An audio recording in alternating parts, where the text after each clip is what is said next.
Samuel, bonjour, M. Yeritama. Bonjour. Vous êtes dans la peau du candidat, vous aspirez à la plus haute charge de l'État. Il y a certaines thématiques qui importent aux Togolais. Nous avons réservé pour vous 6 thématiques, comme l'a signalé Samuel. On va commencer par les sujets qui fâchent et qui divisent et qui ont beaucoup d'aide diviser les Togolais avant le 25 avril prochain. Il s'agit bien sûr des réformes politiques institutionnelles, les réformes tant criées, les questions de 2 tours, la limitation du mandat présidentiel. Alors, quel regard, quelles appréciations faites-vous? Finalement, on n'a pas eu ces réformes. Est-ce pour vous un regret, une déception? Et pourtant, vous allez à ce scrutin. Que dire? Bonjour. D'abord, j'aimerais remercier tout le panel qui est là pour entretenir cette émission. Tout le public qui est là aussi. Je vois des visages que je connais, que je respecte beaucoup. Et tout le public, tous les téléspectateurs qui suivent cette émission, je leur envoie mon bonjour fraternel. Nous n'avons pas fait des réformes parce que dans ce pays, il y a certaines personnes qui n'ont pas voulu, certaines formations qui n'ont pas voulu que ces réformes-là aient lieu. Nous aurions pu faire ces réformes parce que les réformes, ce n'est pas forcément pour gagner ou perdre les élections. Non. Les réformes sont là pour nous aider à mieux vivre ensemble, pour mieux consolider les fondements de la démocratie et pour mieux préparer l'avenir. Et nous aurions pu faire ces réformes d'abord avant le mois de juillet, même si au lendemain des élections législatives de juillet 2013, l'idée c'était donc de faire les réformes, de faire les élections et faire les réformes après. On a perdu beaucoup de temps. On a perdu beaucoup de temps sur des débats. Vous savez qu'on a fait 10 jours, 2 semaines de débats là, au niveau de Togo Télécom. La question des réformes s'est retrouvée à l'Assemblée nationale, là où en réalité elle aurait pu être tranchée. Et aujourd'hui, nous, au niveau du net et au niveau du candidat Yeritama, nous considérons que les 2 formations majeures, à savoir UNIR et l'ANC, n'ont pas voulu que ces réformes-là aient lieu. Pour 2 raisons. La première, c'est qu'il faut les 4/5e de l'Assemblée nationale et aucune formation aujourd'hui dans les 4/5e de l'Assemblée nationale. Donc pour que les réformes aient lieu, il faut absolument qu'il y ait un consensus entre les 2 formations. Mais consensus veut aussi dire intérêt. Donc il faut que les 2 formations au minimum trouvent un intérêt à faire la réforme. Autrement, on ne peut pas le faire. Et quand vous avez suivi les débats en posant les choses terre à terre, un moment, après avoir fait énormément de pression, que ce soit au niveau de la société civile, que ce soit au niveau des religieux, que ce soit au niveau des diplomates, le parti UNIR a fini par accepter le principe de faire des réformes et a posé un principe en contrepartie, la possibilité pour son candidat de se présenter. Il est évident que pour des questions d'éthique politique, le fait d'envisager que 10 ans après, que dans une Afrique qui est en train d'évoluer et qui est en train de transformer réellement la limitation de mandat comme un principe démocratique, il est évident que accepter le principe qu'un président qui a fait 10 ans se présente encore, ça peut répulser, ça peut révolter. Mais il y a un adage qu'on dit dans mon village, quand vous avez la main dans la bouche du crocodile, l'important n'est pas savoir comment vous allez faire sortir la main, l'important c'est de se poser la question de savoir comment je fais pour sortir la main. Si vous pouvez assommer le crocodile, et nous, on a essayé d'assommer ce crocodile avec les manifestations. Ça n'a pas marché. Donc si vous ne pouvez pas l'assommer, il faut le chatouiller pour lever la main. Et donc, ce que nous avions proposé à l'époque à nos amis de l'ANC, c'est de dire, si le seul prix à payer, c'est qu'il faut absolument, pour avoir cette réforme, pour mieux préparer notre avenir, il faut permettre à M. Fognas de se présenter, payons ce prix-là.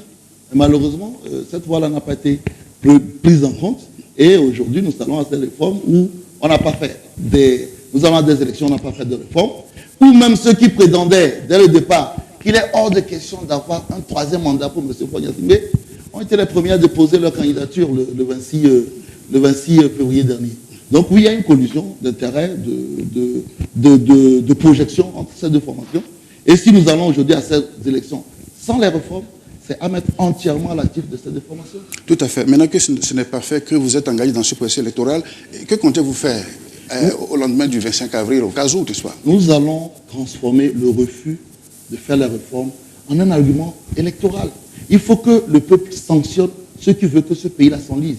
C'est ça en réalité. C'est que on ne peut pas, ceux qui disent de ne pas aller à l'élection, c'est une incongruité.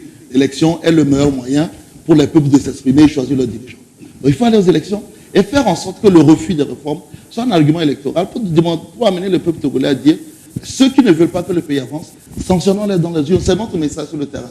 Il y a 2 formations politiques qui ont pris en otage ce pays depuis les années 60. avec des thématiques différentes, avec des idéologies différentes, mais c'est toujours ces deux extrêmes-là. Il faut que cette année, le peuple togolais choisisse une autre voie, une troisième voie, et c'est la voie du net. Merci Samuel. Je crois qu'on va donner la parole au panel. Vous avez la parole pour poser des questions. Derrière vous. Oui, madame. Merci, monsieur le directeur. En croire le point 2 de votre programme, qui en fait est relatif aux réformes, vous avez dit que d'ici fin 2016, si jamais vous devenez président, les réformes doivent passer avant fin 2016. Alors, par rapport à tout ce que vous venez de dire, quelle est la garantie que d'ici fin 2016, ça pourra être effectif, vu que, visiblement, les gens ne sont pas intéressés, si je peux dire ainsi. Merci.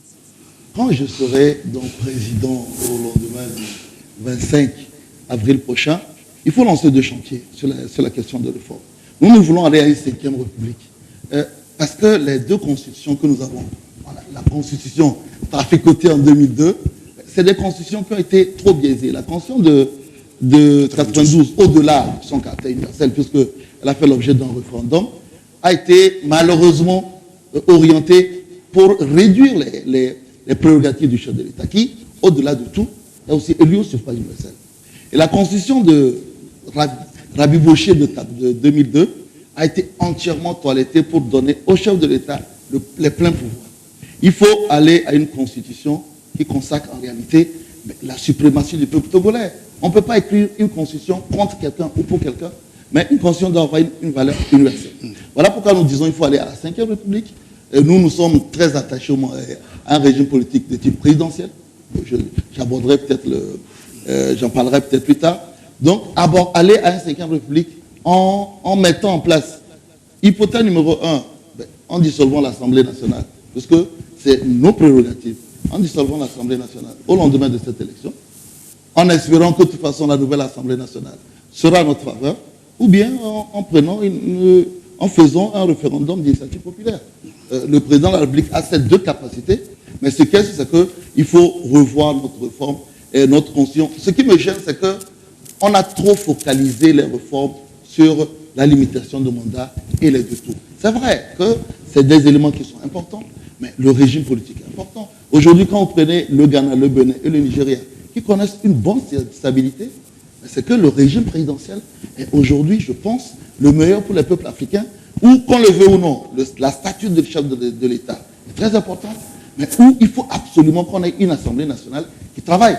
Qu'on n'ait pas une Assemblée nationale comme les nôtres ici, qui sont des caisses de résonance, et quand le président du chef de file lève la main, tout le monde lève la main, mais qu'on ait une Assemblée nationale qui produit des lois, qui n'attend pas que le gouvernement envoie des projets de loi, et qui produit des lois réellement. Donc, mettre en place soit une initiative populaire pour faire un référendum, ou bien, il faudra le sentir, il ne faut pas dissoudre l'Assemblée nationale pour se retrouver en faiblesse.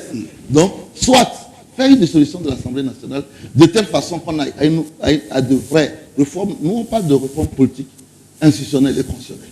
Parce quand on parle de réformes au Togo, c'est malheureusement, on ne parle que des réformes constitutionnelles. Il faut faire des réformes politiques. Et dans ces réformes politiques, la décentralisation est au cœur des réformes politiques. Merci. On en parlera tout à l'heure. Oui, bon, je suis très sensible, M. Diriwake, à un thème que vous avez utilisé à votre point 2. Vous parlez de... Vous parlez de reliquat des réformes institutionnelles, constitutionnelles. J'ai tiqué reliquat, ça veut dire ce que ça veut dire. Alors que la limitation de mandat présidentiel n'est pas justement l'élément à mettre à l'article d'un reliquat. Mais moi, ma question, au cas où vous préconisez, pour la dissolution de l'Assemblée, ou justement vous envisagez une nouvelle constitution. Mais lorsque vous échouez dans un cas ou dans l'autre, est-ce que vous avez justement une 3e voie qui peut vous faire sortir de cette situation et qui nous amène à une véritable réforme? Parce que ce n'est pas évident que le référendum va nécessairement déboucher à un oui. Et ce n'est pas également évident que vous aurez la majorité à l'Assemblée. Alors, quelles sont les voies que vous avez qui vont nous permettre de nous rassurer que réellement on ira vers ces réformes? Surtout avec l'échéance de 2016, est-ce que c'est tenable? Non, actuellement, il y a une initiative, l'initiative de créer ce comité de réconciliation. Cette initiative n'est pas mauvaise. Mais ce qui est gênant au Togo, c'est qu'on a tellement de suspicions les uns vis-à-vis des autres que quand une initiative vient d'un camp, on se dit automatiquement qu'elle est mauvaise. Aujourd'hui, il est évident que quel que soit le cas, que ce soit dans le cadre d'une dissolution de l'Assemblée nationale, ou que ce soit dans le cadre d'un référendum d'initiative populaire, il faut mettre en place une équipe, un comité, une commission qui va réfléchir sur ce qui est le plus bon pour les Togolais. Et l'initiative qui est mise en place par le gouvernement. Sur le fond, n'est pas mauvaise. Maintenant, sur la forme, il faut s'assurer qu'il y a une adhésion complète de tous les acteurs politiques avant, les acteurs de la société civile, c'est évident, et puis les acteurs coutumiers, les populations. Il faut faire en sorte que, comme on l'avait fait peut-être à l'époque, dans les années 90, pour mettre en place la première constitution, mais consulter tout le monde pour que les Togolais puissent dire qu'est-ce que nous voulons pour notre pays. Donc, quelle que soit l'option qui sera mise, elle sera précédée de cette consultation générale et nationale pour définir les grandes lignes des aspirations réelles des peuples togolais. Et à partir de là, si on a une adhésion, à la limite, on n'a pas forcément besoin de dissoudre l'Assemblée pour avoir une constitution consensuelle. Et la constitution, on sera obligé de passer par la dissolution de l'Assemblée si on n'arrive pas à obtenir un consensus à l'Assemblée sur cette nouvelle constitution. Mais je répète encore que la constitution doit avoir une portée universelle et elle doit s'intéresser à tout le monde. Il ne faut pas mettre une constitution qui vise X et qui essaie de limiter les pouvoirs de l'autre. Il faut renforcer de façon importante nos institutions pour faire, comme on le dit parfois, que même si le diable arrive, il ne pourra pas les toucher. C'est pour ça que je trouve que les réformes politiques, institutionnelles et constitutionnelles sont intimement liées. Nous ne devons pas uniquement nous arrêter aux réformes constitutionnelles, mais il faut voir l'ensemble pour faire en sorte que nous ayons un état de droit avec des institutions non seulement fortes, mais indépendantes. Merci, Jerry. Derrière, oui, Madame Alessi. Une dernière question. Ouais. Moi, ma question est de savoir, comme l'a dit tout à l'heure le présentateur, Monsieur Jerry Tama, vous vous êtes présenté aux législatives en 2013, vous n'avez pas réussi à avoir un seul siège à l'Assemblée nationale, et vous vous présentez comme candidat. Est-ce que vous pensez que le peuple togolais aurait plus diligence à vous nommer président que député à l'Assemblée nationale?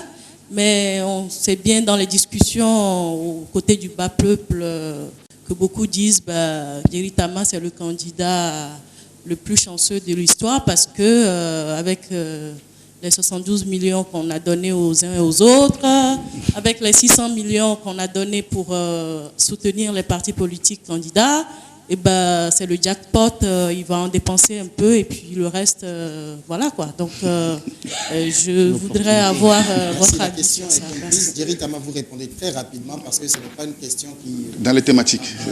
Non, mais bon, non, je voudrais vous rassurer, j'ai réservé une petite cagnotte pour elle à la fin de la campagne. Oui, allez-y. Non, il y a deux choses. La première, c'est que nous sommes un parti extrêmement jeune. On est arrivé en politique en 2012, on est allé aux élections en 2013. Je prends uniquement les résultats que nous avons eu à Lomé, on est autour de 9 000 voix. Après les 4 000 forts, on vient juste derrière.